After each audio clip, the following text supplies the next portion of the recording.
ईमानदार लकड़हारे की कहानी। बहुत समय पहले की बात है। एक छोटे से गांव में एक लकड़हारा रहता था। वह अपने काम में ईमानदार था और बहुत ही मेहनती था।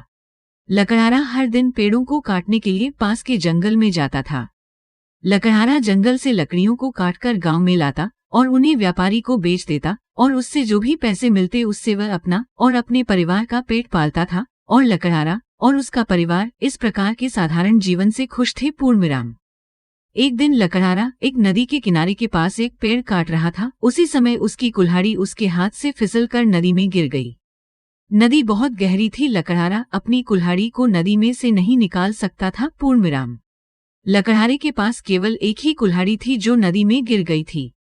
लकड़हारा ये सोचकर बहुत चिंतित हो गया कि अब वह कैसे अपना और अपने परिवार का जीवनयापन कर पाएगा। वह बहुत दुखी था और उसने ईश्वर से प्रार्थना की। लकड़हारे ने सच्चे दिल से प्रार्थना की तो नदी में से एक देवी लकड़हारे के सामने प्रकट हुई और लकड़हारे से पूछा, क्या समस्या है मेरे बेटे? लकड़हारे ने समस्या बताई और देवी से अपनी कुल्हाड़ी वापस पाने का अनुरोध किया। देवी ने नदी में हाथ डाला और एक चांदी की कुल्हाड़ी निकाली और पूछा, क्या ये तुम्हारी कुल्हाड़ी है?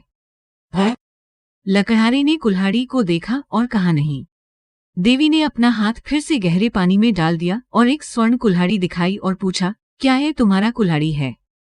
लकड़हारे ने कुल्हाड़ी को देखा और कहा, नहीं।